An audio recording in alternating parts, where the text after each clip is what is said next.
ठाणे जिल्हा हाऊसिंग फेडरेशनतर्फे महसूल मंत्री चंद्रशेखर बावनकुळे यांचा जाहीर सत्कार।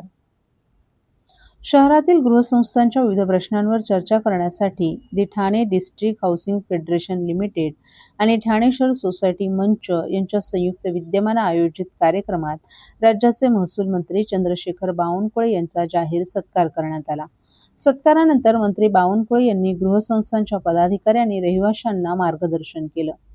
ठाण्यातील गृहसंस्थांसमोरील पुनर्विकास, मुद्रांक शुल्क, मालमत्ता कर, सोसायटी नोंदणी आणि प्रशासकीय अडचणी या विषयांवर यावेळी सविस्तर चर्चा झाली।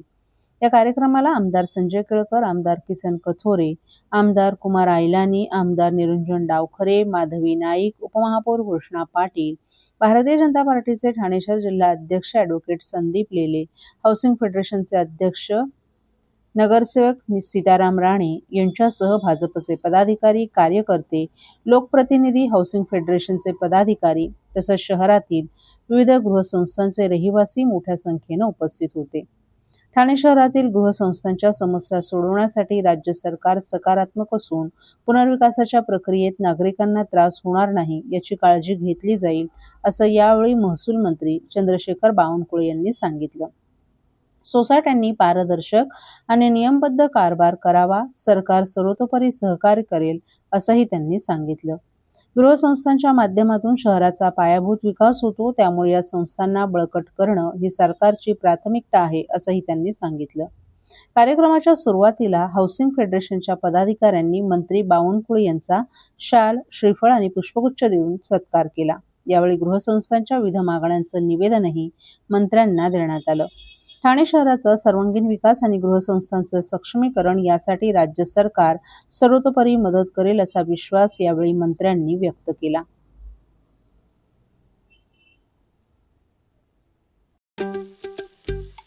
दादा, दात घासताय ना, मग पाणी का वाया घालवताय? ताई, भांडी घासा नाहीतर फोन पहा, पण नळ का चालू ठेवलाय? अंघोळ झाली ना करून, मग शॉवर चालूच? कपडे धुताय पण पाणी वाया जातंय, त्याचं काय? गाडी अशी धुताय आणि उद्या पाणी कायमचं संपलं तर? पाण्यासाठी किती जणांची वणवण होते, कित्येक कुटुंबांना तर पाणी मिळतही नाहीये। पाणी बोलत नाही, पण आपण त्याची किंमत जाणली पाहिजे।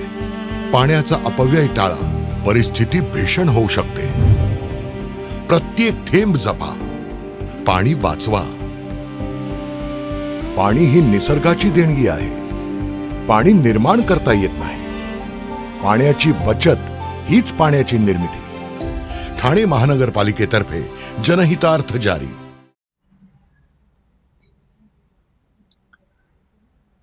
सरकारी नोकरीचं आमिष दाखवत 70 लाखांची फसवणूक, ठाणे गुन्हे शाखेकडून त्रिकुटाला अटक।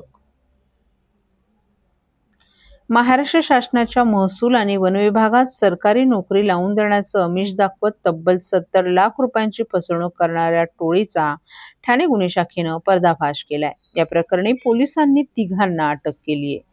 श्याम विठोबा खतकर, जुगल कुमार लोडाया उर्फ लोधिया आणि रवींद्र दयानिधी शंखुआ अशी अटक करण्यात आलेल्या आरोपींची नावं आहेत। आरोपींनी सरकारी नोकरी मिळवून देण्याचं आश्वासन देत संबंधितांकडून मोठी रक्कम उकळल्याचा आरोप आहे। या प्रकरणी नारपोली पोलीस ठाण्यात भारतीय न्याय संहितेच्या विविध कलमांनुसार गुन्हा दाखल करण्यात आला आहे। तपासादरम्यान आरोपींकडून बनावट सरकारी नियुक्तीपत्रे, मंत्रालयातील अधिकाऱ्यांच्या बनावट स्वाक्षऱ्या, सरकारी शिक्के आणि लेटर हेड जप्त करण्यात आले आहेत। या रॅकेटमध्ये आणखीन काही व्यक्तींचा सहभाग असण्याची शक्यता पोलिसांनी व्यक्त केली असून त्या दिशेने तपास सुरू आहे। आरोपींनी आणखीन किती जणांची फसवणूक केली आहे आणि या बनावट कागदपत्रांच्या माध्यमातून किती रक्कम उकळली आहे याचा तपास गुन्हे शाखेकडून करण्यात येत असल्याची माहिती ठाणे गुन्हे शाखेचे उपायुक्त अमरसिंग जाधव यांनी दिली आहे।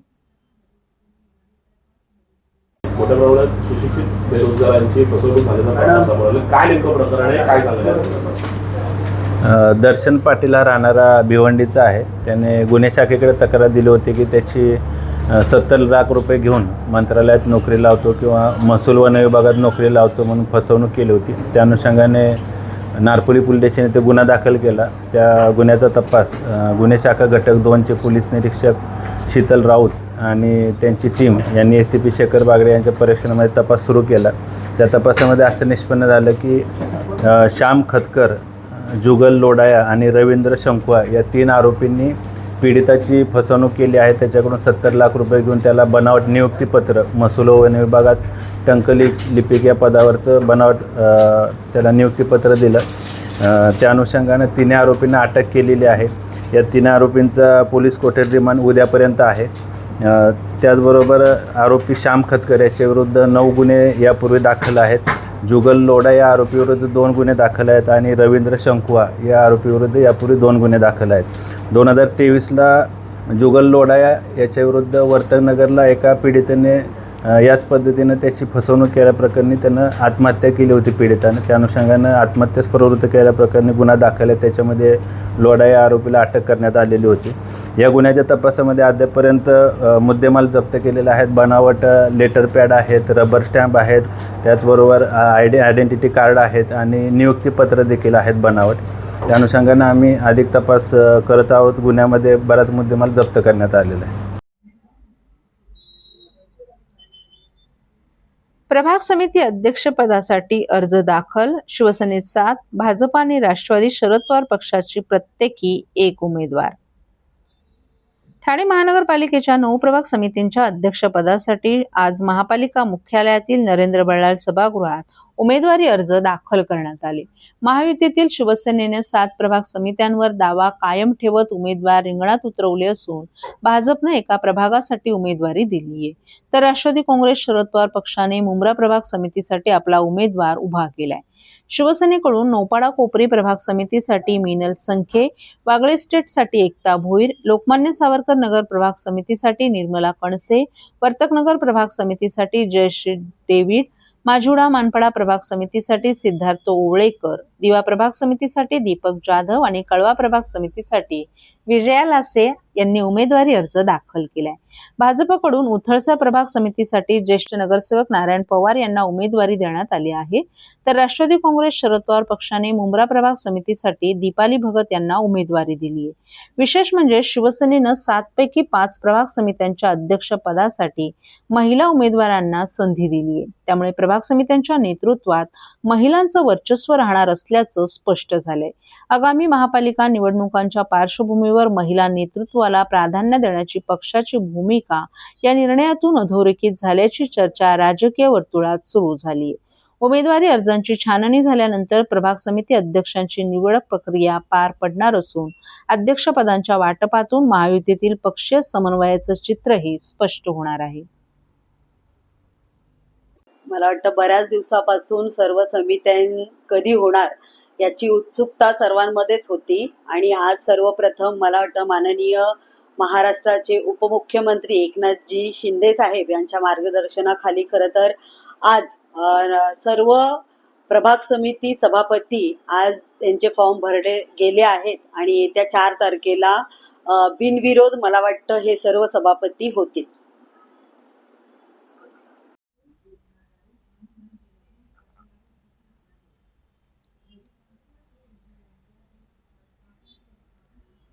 ठाणे महानगरपालिकेच्या कंत्राटी कामगारांचा धरणे आंदोलनाचा एल्गार. ठाणे महानगरपालिकेतील कंत्राटी कामगारांच्या विविध प्रलंबित मागण्यांसाठी श्रमिक जनता संघाच्या वतीने आज सकाळी ठाणे महापालिका कार्यालयासमोर धरणं आंदोलन करण्यात आलं. आमच्या मागण्या आमचा हक्क या घोषणेखाली हे आंदोलन करण्यात आलं. कंत्राटी कामगारांना समान काम समान वेतन लागू करावं, वयोमानानुसार सेवा समाप्त झालेल्या किंवा मृत्यू झालेल्या कंत्राटी कामगारांच्या वारसांना उपदानाची रक्कम तातडीने अदा करावी अशी संघटनेची प्रमुख मागणी आहे. तसंच शाळा साफसफाई करणाऱ्या कामगारांना बँक हॉलिडे आणि सणांच्या सुट्ट्यांमुळे पगार कपात होत असल्याने त्यांना किमान 26 दिवसांचं काम आणि वेतन देण्यात यावं. कंत्राटी कामगारांना कुटुंबियांसह वैद्यकीय उपचारांसाठी मेडिक्लेम सुविधा लागू करावी. प्रशासनानं यापूर्वी दिलेल्या आश्वासनांची पूर्तता करावी आणि कंत्राटी सफाई कामगारांसाठी लाडबागे समितीच्या शिफारशी तातडीने लागू कराव्यात अशा 6 मागण्या संघटनेनं केल्या आहेत. या आंदोलनाच्या माध्यमातून कंत्राटी कामगारांच्या प्रश्नांकडे महापालिका प्रशासनाचं लक्ष वेधण्याचा प्रयत्न करण्यात येणार आहे. एकजुटीतून हक्क मिळावा, एकतेतून बदल घडावा असा नारा देत श्रमिक जनता संघाने कामगारांना आंदोलनात सहभागी होण्याचं आवाहन केलं. आमचा संघर्ष न्याय मिळेपर्यंत सुरूच राहील आणि एकजूट आमची विजय आमचा या घोषणांसह मोठ्या संख्येने कंत्राटी कामगार आंदोलनात सहभागी झाल्याचं संघटनेच्या पदाधिकाऱ्यांनी सांगितलं. वाहतूक ऑपरेटरसाठी व्यावसायिक वाहने खरेदी करण्यासाठी सोपी आणि विश्वासार्ह कर्ज सुविधा. कर्ज मर्यादा 1 कोटी रुपयांपर्यंत, 5 वर्षांची परतफेडीची मुदत, आकर्षक व्याजदर. TJSB fleet term loan. TJSB सहकारी बैंक लिमिटेड, भरोसे का बैंक, भविष्य का bank. Asset backed credit loan. व्यवसाय आणि आर्थिक गरजांसाठी मालमत्तेवर आधारित कर्ज. कर्ज मर्यादा 5 कोटींपर्यंत, 120 महिन्यांचा परतफेडीचा कालावधी. विश्वासार्ह वित्तीय भागीदार तुमच्या प्रगतीसाठी. TJSB asset backed credit loan. TJSB सहकारी बैंक लिमिटेड, भरोसे का बैंक, भविष्य का बैंक. तुमच्या व्यवसायासाठी खेळते भांडवल, क्षमता विस्तार, आधुनिकीकरण आणि यंत्रसामग्री खरेदीसाठी विश्वसनीय ओव्हरड्राफ्ट सुविधा. कर्ज मर्यादा 7 कोटींपर्यंत, जलद मंजुरी, 120 महिन्यांचा परतफेडीचा कालावधी. TJSB ODS drop against property. TJSB सहकारी बैंक लिमिटेड, भरोसे का बैंक, भविष्य का बैंक. भिवंडीत 4 मजली इमारत कोसळून 9 जणांचा मृत्यू. ठाणे जिल्ह्यातील भिवंडीच्या गंगारामवाडी परिसरात गुरुवारी रात्री 11:30च्या सुमारास 4 मजली कोहिनूर अपार्टमेंटच्या बी विंगचा काही भाग अचानक कोसळला. या भीषण दुर्घटनेत आतापर्यंत 9 जणांचा मृत्यू झाला असून अनेक जण जखमी झालेत. तसंच ढिगाऱ्याखाली आणखीन काही नागरिक अडकल्याची भीती व्यक्त करण्यात येत असून त्यांचा शोध घेण्यासाठी NDRF, SDRF, अग्निशमन दल आणि स्थानिक प्रशासनाकडून युद्ध पातळीवर बचाव कार्य सुरू आहे. महापालिका अधिकाऱ्यांनी कोहिनूर अपार्टमेंटमध्ये 48 खोल्या असून प्रत्येक मजल्यावर 12 खोल्या होत्या असं सांगितलं. ही इमारत यापूर्वीच धोकादायक घोषित करण्यात आली होती. दुर्घटनेच्या वेळी इमारतीच्या दुरुस्तीचं काम सुरू होतं. रात्री सुमारे 9 वाजल्यापासून इमारतीत तडे जात असल्याचा आवाज येऊ लागल्यानं स्थानिक नागरिकांनी अनेक कुटुंबियांना बाहेर काढलं. मात्र काही रहिवासी बाहेर पडत असतानाच बी विंगचा भाग कोसळला. मोठा आवाज ऐकता जीव वाचवण्यासाठी उड्या मारण्यातही आल्या. दुर्घटनेत बचावलेले अभयकुमार यादव यांनी रात्री जेवण झाल्यानंतर ते कुटुंबासह खोलीत होते. अचानक इमारतीतून मोठा तडतडण्याचा आवाज आला. बाहेर पडण्याचा मार्ग नसल्यानं त्यांनी पहिल्या मजल्यावरून उडी मारली. या घटनेत त्यांच्या पायाला फ्रॅक्चर झालं असून यादव यांनी स्थानिक तरुणाने शिडी आणल्यामुळे अनेकांना सुरक्षित खाली उतरता आल्याचं सांगितलं. यावेळी इमारतीत सुमारे 25 ते 30 जण होते. इमारतीत एकूण 45 खोल्या आहेत. ती शिडी नसती तर अनेकांचे प्राण गेले नसते असंही त्यांनी सांगितलं. संगीता प्रजापती यांनी या दुर्घटनेच्या वेळी पार्किंग परिसरात होत्या. इमारतीला तडे जात असल्याचा आवाज ऐकताच त्या बाहेर पळाल्या. मात्र बाहेर पडत असतानाच इमारतीचा भाग कोसळला आणि या दुर्घटनेत त्या जखमी झाल्या. नेहा सिंग यांनी सांगितले की त्यांचे पती रणजित सिंग घटनेपूर्वी काही कामासाठी खाली गेले होते. ते गेल्यानंतर अवघ्या 10 मिनिटातच इमारत कोसळली. त्यांचा मोबाईल अजूनही वाजतोय, परंतु ते फोन उचलत नाहीत असं त्या भावूक होत सांगितलं. NDRF कडून युद्ध पातळीवर बचाव मोहीम सुरू असून घटनास्थळी NDRF, SDRF, अग्निशमन दल, ठाणे आपत्ती प्रतिसाद पथक आणि स्थानिक प्रशासनाकडून बचाव कार्य सुरू आहे. श्वान पथक, 4 अग्निशमन बंब, 2 रुग्णवाहिका आणि जड यंत्रसामुग्रीच्या मदतीने ढिगारा हटवण्याचं काम सुरू आहे.